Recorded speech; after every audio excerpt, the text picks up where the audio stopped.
네, 시작해 보겠습니다. 안녕하세요. 네, 행정사 실무법을 가르치는 행정사 이종호입니다.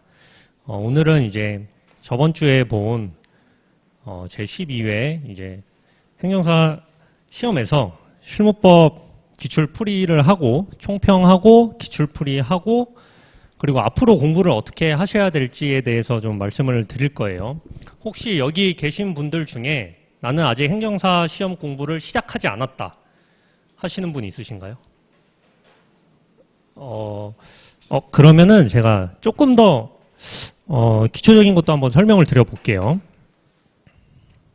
자, 총평을 말씀드리면 일단은 편의했습니다. 저희 행정사 실무법은 까다롭지 않고 쉬웠는데 근데 지금 시험 치신 분들 다 물어보시면 실무법은 그래도 잘 썼다, 쓸만했다 라고 하시는 분들이 대부분이에요, 사실상. 그리고 근데 그렇다고 해서 점수를 잘 받을 거냐? 그거는 저는 또 아니라고 생각해요. 그거는 이제 까봐야 아는 건데 지금 못 쓴 사람이 없고 지금 거의 다 내 문제는 다 일단 다 썼거든요. 실무법 보신 분들은. 그러면은 이제 좀 더 촘촘하고 좀 꼼꼼하게 쓴 사람이 분명 변별력이 있어서 배점을 좀 더 받을 테고 그렇다고 해서 전부 다 뭐 60점 이상 뭐 분포를 하거나 그렇게 배점을 주진 않을 거예요, 분명히. 그래서 그걸 좀 고려하셔야 되고 이따가 좀 설명드리겠지만 함정이 하나 있었습니다. 그래서 그 점을 만약에 좀 잘못 쓰신 분들은 좀 점수가 깎일 수 있지 않을까 그렇게 생각을 해요. 자, 이거는 이제 그 시험 치시면은 시험장 앞에서 저희 합격의 법학원이 책자 나눠 드리잖아요. 그래서 제 자랑을 잠깐 하면은 거기에서 이제 제가 찝은 논점 중에서 세 문제가 나왔어요. 그래서 세 문제가 나왔는데 저는 사실은 실무법이 더 어렵게 나올 거라고 생각했어요. 이번보다는.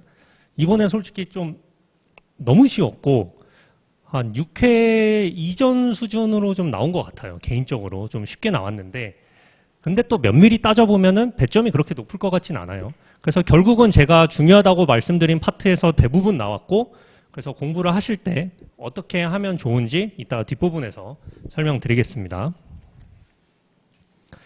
자, 문제 1번부터 볼게요.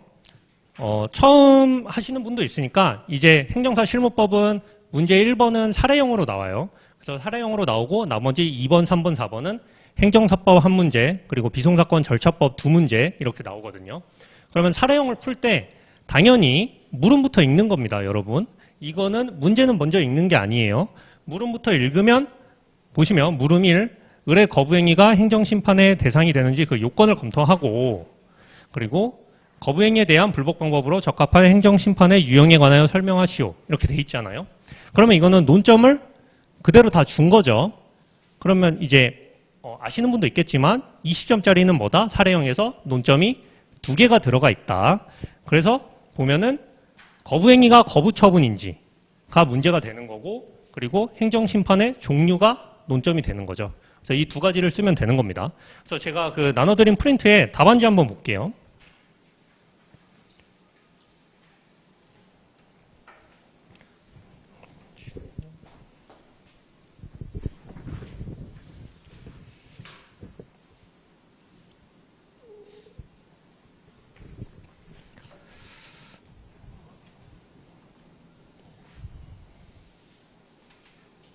왜 안 뜨지?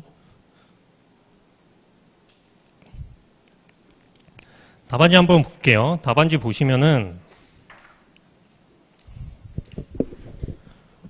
물음 1에 문제제기 보시면 그래서 의뢰 거부 행위가 거부 처분으로 대상 적격이 있는지 하나 논점 하나고 그리고 적합한 행정심판의 유형을 검토한다 라고 해서 논점 두 번째 거 이렇게 해서 20점짜리는 두 가지를 적어주시면 됩니다. 그리고 이제 보시면은 뭐 대상 적격의 의의 쓰고 거부 처분의 의의 쓰고 처분의 의의도 써주셔도 돼요. 처분의 의의 처분청이 행하는 구체적 사실에 관한 법 집행으로 공권력의 행사 또는 그 거부, 그 밖에 이에 준하는 행정작용을 의미한다라고 해서 이거 쓰셔도 되고 그리고 거부 처분의 처분성에서 보시면은 그 밑에 제가 학설 적어놨잖아요. 학설이랑 이제 검토를 적어놨는데 이제 문제가 너무 편리하게 나오니까 그래서 조금이라도 변별력을 주기 위해서 이런 것도 쓰는 게 나쁘지 않을 것 같다. 그리고 학설 자체에도 배점이 있는 건 확실하거든요. 제가 작년 실무법을 쳤을 때도 저는 일문에서 집행정지, 거부처분에서 집행정지 허용 여부 문제가 있을 때 그 부분에서 저는 학설을 썼어요. 그리고 저는 그 부분 배점을 굉장히 높게 받았었기 때문에 학설에도 분명히 배점이 있는 건 맞습니다. 그래서 거부처분에서 이 학설이 뭐냐면 그 거부처분의 요건 중에서 이제 처분을 신청한 법규상, 조리상 신청권이 있어야 한다가 있잖아요. 거부처분 요건 중에. 근데 그 신청권에 대해서 원래 학설이 나뉩니다. 그거를 그 신청권을 대상적격으로 보고 판단을 해야 된다는 대상적격설이 있고, 그리고 그거는 본안 문제다. 본안 가서 판단을 해야 된다라고 말하는 본안 문제설이 있고, 그리고 원고 적격이면 우리는 이제 청구인 적격이죠. 청구인 적격으로 봐야 된다라고 보는 학설이 있어요. 근데 이제 밑에 보시면 검토에서는 신청권은 일반 국민에게 인정되는 추상적 신청권이므로 라는 게 판례 표현이에요. 그래서 일반 국민에게 인정되는 추상적인 신청권이니까 대상적격으로 보자라고 검토를 써주는 겁니다. 그렇게 해서 이제 사안의 경우에서 보시면은 하나하나 이제 포섭을 해주는 거죠. 뭐 갑이 신청한 토지 형질 변경 허가는 공권력의 행사이고 성립요건의 판례 1, 2, 3번을 다 포섭을 해주는 거예요. 그리고 구청장 의뢰 거부행위로 갑은 자기 소유 토지의 주택을 건축할 수 없는 바 법률관계에 변동이 있다. 그리고 법규상 조리권에 법규상 조리상 신청권이 있다. 이렇게 포섭해 주는 거예요. 이런 식으로 포섭을 해줘야지 배점을 잘 받습니다. 여러분. 너무 간단하게 그냥 대상적격 있다. 거부처분이다. 이렇게 써주시면은 배점을 많이 못 받겠죠.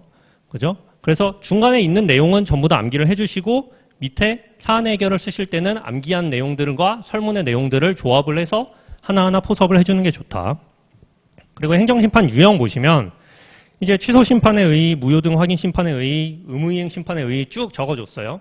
이건 이제 그대로 적어주는데 사안의 경우 보시면은 원래 거부처분에서 그 취소심판이 인정되지 않는다는 견해가 있었습니다. 과거에. 근데 이제 법이 바뀌면서 그냥 법으로는 완전히 된다라고 못을 받고 판례도 이제 인정을 했기 때문에 이제는 가능하다. 그래서 구청장 의뢰 거부 처분에 대해 갑은 취소 심판, 의무 이행 심판, 무효등 확인 심판을 제기할 수 있다. 이렇게 써주시면 됩니다. 그래서 만약에 이 말도 적어주면 좋겠죠. 무효등 확인 심판은 청구 기간에 제한이 없으니까, 그죠? 만약에 청구 기간이 도과한 경우도 있을 수 있잖아요. 저희 실제 실무상에서도 청구 기간이 도과했는데 행정 심판을 하고 싶다고 이제 가져오시는 분들이 분명히 있어요. 나는 억울해서 안 되겠다. 무조건 가야겠다. 이렇게 말씀하시는 분들한테는 무효등 확인 심판을 할 수는 있습니다. 그렇게 얘기를 하거든요. 그래서 청구 기간이 도과한 경우에는 무효등 확인 심판으로 다툴 수 있을 것이다. 이 말을 적어주면 이제 안 적은 사람보다는 좀 더 알고 있는 거를 말하는 게 되겠죠. 그렇게 해서 이제 변별력을 좀 보여주시는 게 좋을 것 같고. 자, 문제 2번 볼게요.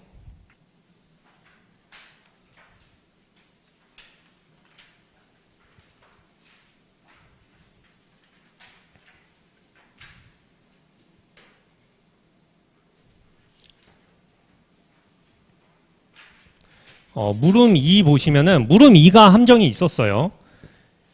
자, 이거 다 재결의 기속력인 거는 다 찾으셨나요? 다 찾으셨겠죠? 재결의 기속력은 문제 패턴이 제가 어떻게 된다 그랬죠?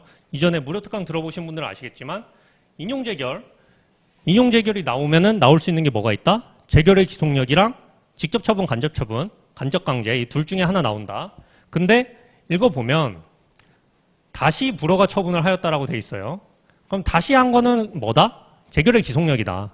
그래서 논점은 그냥 이거 물음 2만 보면은 재결의 기속력인 걸 알 수 있는 거예요. 근데 이제 뭐예요? 을은 이 토지는 도시계획 변경을 추진 중이므로, 그죠? 공공목적상 원형 유지에 필요가 있는 지역으로서 법령에서 정하고 있는 다른 불허가 사유에 해당한다. 는 이유로 다시 불허가 처분을 하였다라고 돼 있잖아요. 자, 문제 1에서는 원래 이유가 뭐였어요? 이 토지가 그 지용조건 등에 비추어 주택을 건축하기에 매우 부적합하다. 이거잖아요. 그럼 이게 여러분, 자, 재결의 기속력 이제 처음 들으시는 분도 있으니까 재결의 기속력은 뭐예요? 인용재결에서 발생하는 그 처분을 한 행정청과 그 관계 행정청을 구속하는 힘이에요. 그래서 재결의 취지에 따라서 처분해줘라 라는 게 재결의 기속력이거든요. 근데 재결의 기속력이 범위 안에 있으면은 이제 다시 처분을 할 수 없습니다. 그죠? 반복금지 의무에 의해서 동일한 상황에서 동일한 처분을 할 수 없어요. 재결의 기속력은. 근데 그걸 어떻게 판단을 하냐? 기본적 사실관계의 동일성을 가지고 판단을 하죠. 그죠? 기본적 사실관계의 동일성을 가지고 판단을 하는데 그러면 이게 방금 말한 지형 조건 등의 이유로 주택을 건축하기에 부적합하다는 사유랑 그러죠? 그리고 공공 목적상 원형 유지에 필요가 있는 지역이라서 안 된다라는 사유가 기본적 사실관계의 동일성이 있나요? 그걸 보셔야 돼요. 근데 여기서 함정이 뭐였냐면 자, 법령에서 정하고 있는 다른 불허가 사유에 해당한다는 이유로 여러분 답안 쓰실 때 법령에서 정하고 있는 다른 불허가 사유니까 기본적 사실관계가 다르다. 그래서 기사동이 기본적 사실관계 동일성이 없다. 이렇게 쓰신 분 있나요 혹시? 법령에서 정하고 있는 사유가 달라서? 그러면 위험해지는 거예요. 제가 드린 한번 프린트 볼게요. 프린트에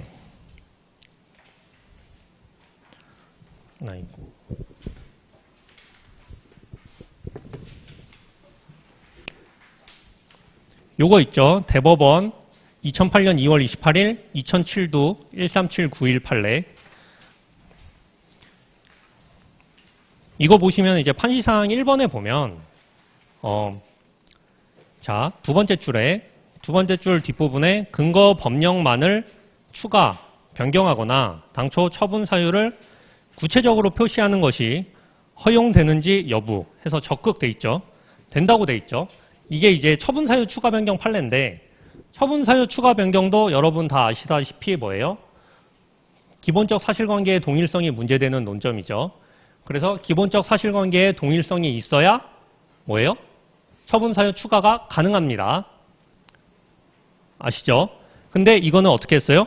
근거 법령만을 추가 변경해도 당초 처분 사유를 구체적으로 표시하는 것이 허용되는지 여부해서 가능하다고 했어요. 그러니까 법령을 단순하게 바꾼다고 하더라도 처분 사유 추가 변경이 허용된다는 건 기본적 사실관계의 동일성을 인정한다는 말입니다. 아시겠죠? 그러니까 이 말 뭐예요? 법령에서 정하고 있는 다른 불허가 사유에 해당한다는 이유로 그죠? 이 말이 기본적 사실관계의 동일성이 없다라는 말이 아니다. 그걸 아셔야 돼요.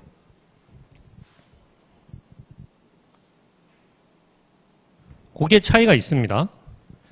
그래서 근데 그 법령에서 정한 사유가 그게 있어요. 그러니까 무조건 법령에서 정한 사유가 다르다는 이유로 기본적 사실관계의 동일성이 뭐 인정되지 않는 건 아니고 저희 이제 공부 다 하셨으니까 행정절차법에서 그거 있죠. 비공개 사유. 비공개 사유에서 뭐 경영 및 영업상 이유로 공개 결정하지 않는 거랑 개인의 사생활 침해로 인한 공개 결정하지 않는 거랑 법령의 그 각 호가 다르잖아요. 그러면 그 경우에는 기본적 사실관계가 다른 겁니다. 왜냐하면 사실관계가 다른 거거든요. 판례는. 그러니까 판례가 볼 때는 기본적 사실관계의 동일성 판단을 할 때 그 구체적인 사실에 착안하여 그 기초가 되는 사회적인 사실관계가 다를 때 판례는 기본적 사실관계의 동일성을 판단을 하잖아요. 그러니까 법령으로 판단을 하는 게 아닙니다. 그래서 그렇게 비공개 사유와 같이 사실관계가 다른 경우에는 법령이 바뀌어도 인정을 안 해주지만 기본적 사실관계 동일성이 있다는 거를. 근데 인정을 해주는 것도 있단 말이에요. 요거 볼게요. 요거. 지금 이게 띄워줘야 되는데 안 띄워져가지고.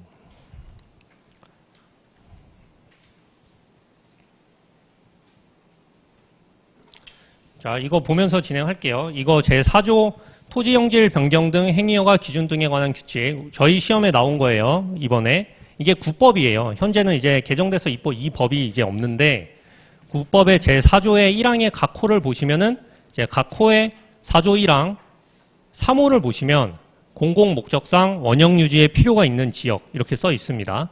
이게 처분청이 말한 요거예요. 공공 목적상 원형 유지에 필요가 있는 지역이다. 그죠?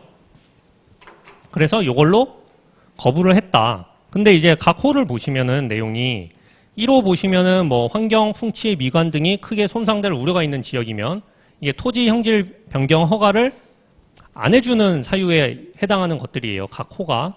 그러면 제2호는 역사적, 문화적, 향토적 가치가 있는 지역으로서 원형 보전에 필요가 있는 지역 안 해준다는 거고, 또 공공목적상 원형 유지 필요가 있는 지역 3호 안 해준다는 거고, 4호 녹지 지역에서 조수류 등이 집단적 서식하거나 뭐 생육되고 있는 지역 또는 보전에 필요가 있는 지역 이렇게 돼 있잖아요.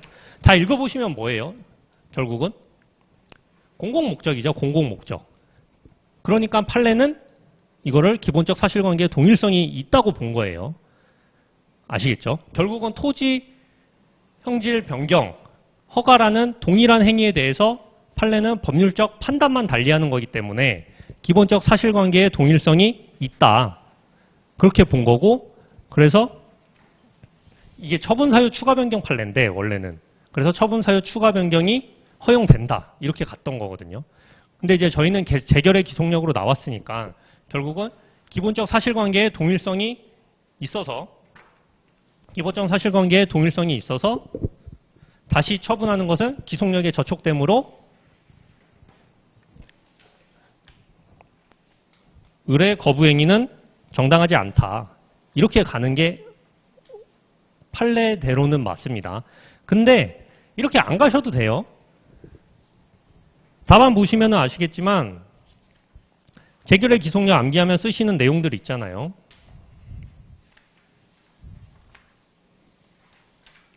뭐 내용 쓰고 효력 범위 쓰고 그리고 물으면 이해 해결할 때 그대로 가실 필요 없고,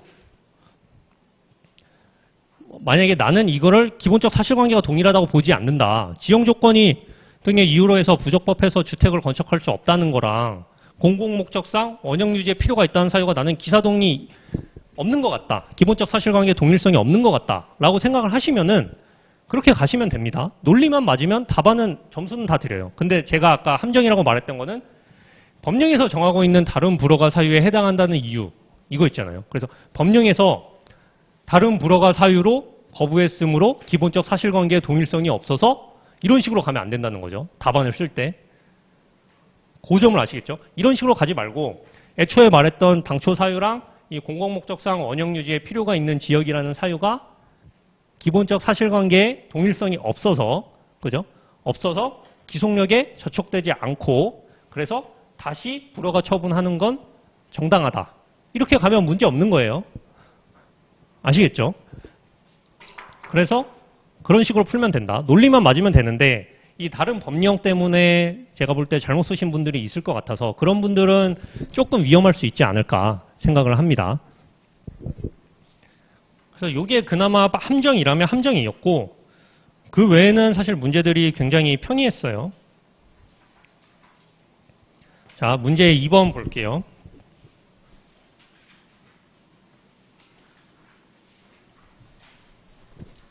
자, 일반 행정사가 다른 사람의 위임을 받아 수행하는 업무에 관하여 설명하시오. 이렇게 돼 있는데 행정사 업무는 이제 다들 A급으로 꼽는 논점이었죠. 그래서 아마 못 쓰신 분들은 없을 거라고 생각하는데 일반 행정사라고 그나마 한 번 꽈어요. 그냥 외국어 번역 행정사 요거 관한 업무, 번역에 관한 업무 빼주면 되겠죠. 그죠? 그래서 답안 보시면은 저도 빼고 적었습니다. 뭐 특별한 거 없죠.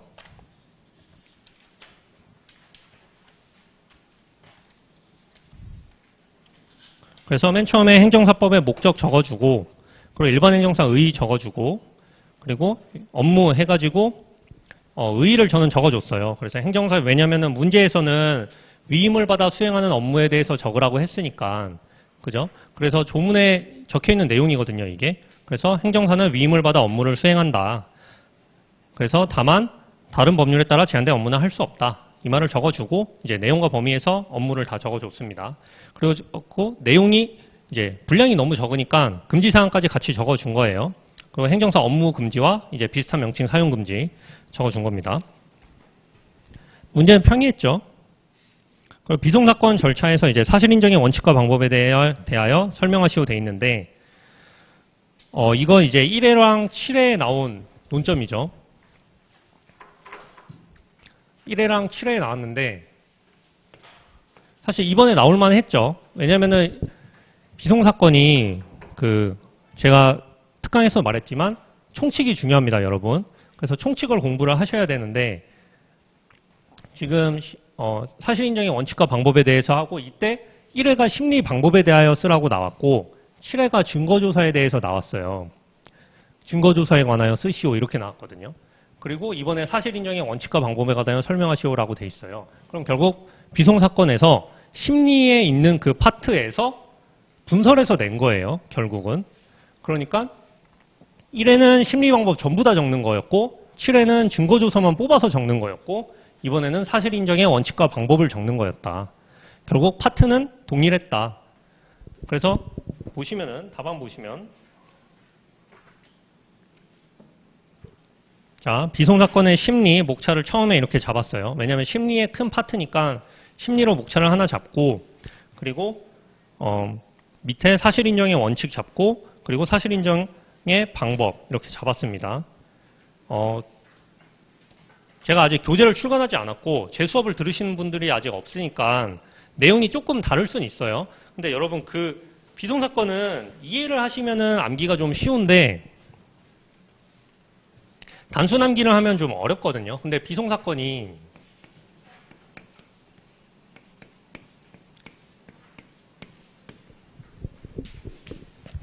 뭐죠? 사건관계거든요, 결국. 사건관계를 확정하는 건데 법원이 후견인적 관점에서 관여하는 게 비송사건이잖아요. 그러면 왜 사인 간의 관계를 확정하는데 법원이 구태여 관여를 할까요? 원래는 관여를 안 하는 게 민사소송인 거죠. 근데 왜 법원이 관여를 하냐면 공익성이 있기 때문이에요. 사인 간의 관계지만 공익성이 있어요, 비송사건은.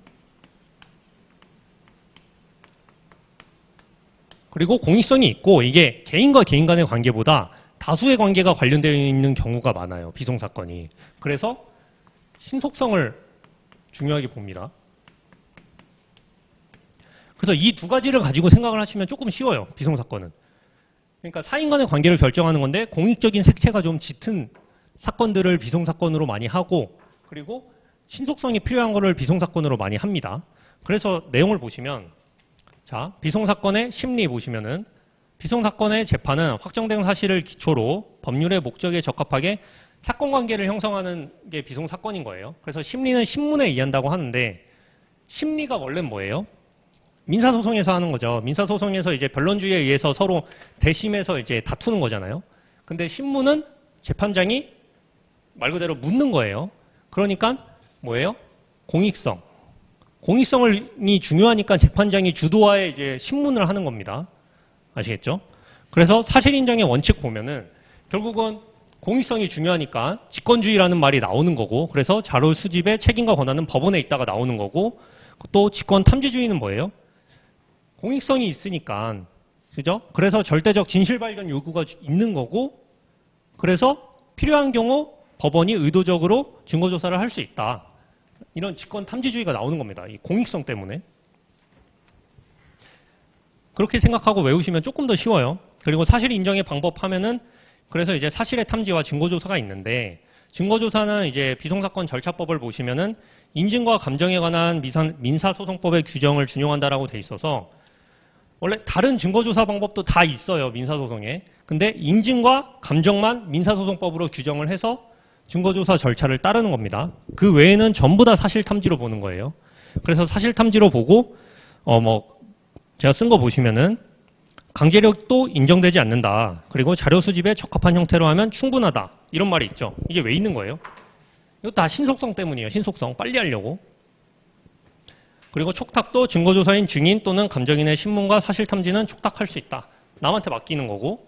그리고 조서 작성도 증거조사에 관해서 조서 작성은 필수적인데 그 외에는 이제 임의적이거든요. 결국 그것도 다 신속성 때문에 나오는 겁니다.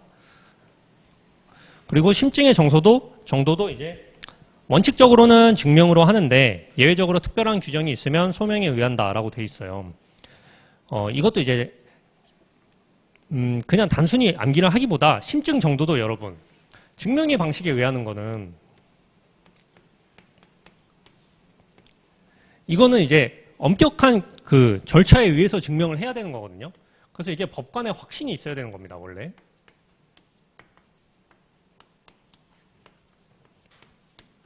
법관의 확신을 들게 하는 게 증명이에요. 아시겠죠? 그리고 소명은 뭐냐면 이거보다 한 단계 낮은 걸 소명이라고 하는 거예요. 그래서 법관의 심증. 그죠? 이건 심증적으로는 맞는 것 같다. 이런 거 우리 하잖아요. 그러니까 소명은 심증의 정도고 증명은 법관이 확신을 갖게 하는 게 그 정도입니다. 그래서 요거를 구분하고 좀 기억하시면 좋을 것 같아요. 그래서 결국 소명도 왜 있는 거다? 신속하게 하려고 하는 거다. 그렇게 생각하시면 됩니다. 그래서 증명 방식도 자유로운 증명에 의하고 증거 제출 책임은 이제 기본적으로는 없죠. 근데 어떤 사실에 대해서 아예 주장을 하지 못해가지고 재판을 할 수 없는 경우도 있을 수 있잖아요. 그런 경우에 대한 증거 제출 책임, 객관적 증명 책임이라고 하죠. 그런 거를. 그런 거는 있을 수 있다. 그렇게 보시면 됩니다.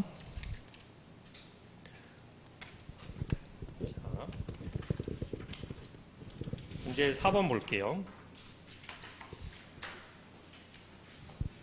자, 종료 원인에 관하여 설명하시오라고 돼 있는데 여러분 여기 종료 파트도 나온 지 좀 된 파트였어요. 아시죠? 2회에 나왔던 논점입니다. 이게 종료 원인에 대하여 쓰시오가. 그렇기 때문에 충분히 나올 거 예상할 수 있었다. 그래서 답안 보시면은 지금 보시면 쭉 보시면 아시겠지만 이제 처음 들으시는 분들한테 말씀드리면 행정사법은 한 문제가 나오고 그리고 이렇게 약술로 나옵니다. 그리고 비송사건 절차법은 두 문제가 나오고 그래서 40점 그리고 두 문제 다 약술로 나온다. 그리고 보시면 비송사건 절차법은 전부 다 총칙에서 나온다.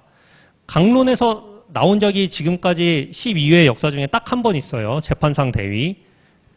근데 사실은 총칙이 제일 중요하다. 그래서 저는 원래 동차생들은 총칙만 보라고 말씀드려요. 공부하실 때. 자, 문제사 해설 볼게요.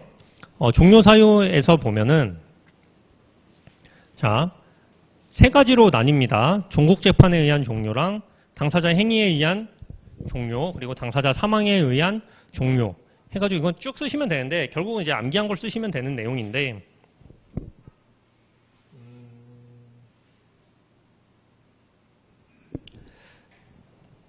뭐 특별한 거라고 하면은 이제 신청의 취하에서 민사소송이랑 이게 차이가 있는 거죠.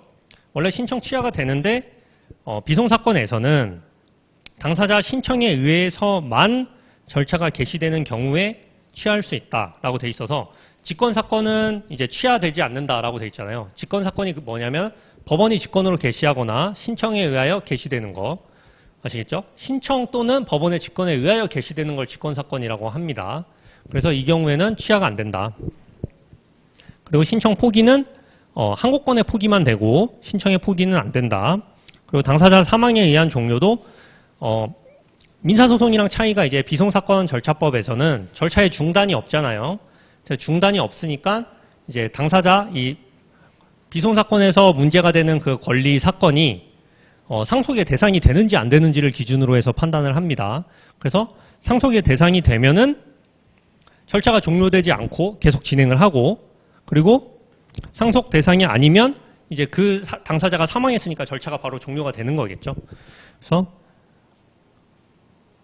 그렇게 이번에 문제가 나왔습니다. 근데 문제를 보시면 여러분 어떤 식으로 나오냐면 제가 지금 해설을 했지만 전부 다 기출에서 나왔어요. 사실은 90%가 기출이었습니다. 이번에 나온 거. 행정사 업무 빼고는 다 기출이었는데 사실상. 근데 업무도 사실 워낙 다들 중요하게 찝었던 거니까 그래서 사실 못 푼 사람은 없었을 것 같아요. 그래서 앞으로 공부 방법에 대해서 제가 말씀을 드리면 무조건 일단은 기출 중심으로 공부하셔라. 아시겠죠? 무조건 기출 중심으로 공부를 하시고 그 다음에 기출이 이제 출제된 중요 파트들이 있어요.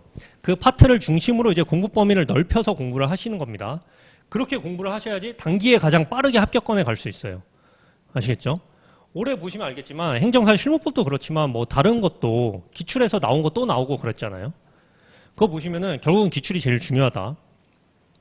기출에 나왔다고 해서 안 보는 게 아니라 기출을 먼저 보시고 거기에서 이제 범위를 조금씩 넓혀가시면 그런 식으로 공부하는 걸 저는 추천드려요. 그래서 보시면은 이게 제 8월에 제가 특강했는데 올린 자료거든요. 근데 보시면 여기서 다 나왔어요. 이번에 시험 출제된 거. 지금 여기 있는 논점이 한 40개 정도 되는데 실제 책을 보면은 이제 논점 보통 한 80개 정도 될 거예요. 그러니까 기출 중심으로 해서 범위 좁히면은 한 60-70%만 공부하시면 돼요. 그 책 내용에. 그래서 보시면은 지금 올해 나왔던 것 중에 자, 심리 증거조사. 그죠? 그 강의 보시면 제가 말씀드렸을 거예요. 여기 중요하다고. 이 파트 전부 다. 그래서 여기서 나왔고 종료 사유도 이제 나온 지 2회니까 2회, 4회, 5회, 6회 이렇게 나왔거든요. 이 파트에서. 그러니까 이 파트 중요하다. 그렇게 말씀드린 데서 나왔고 업무도 보시면은 이거 형광펜 표시돼 있거든요.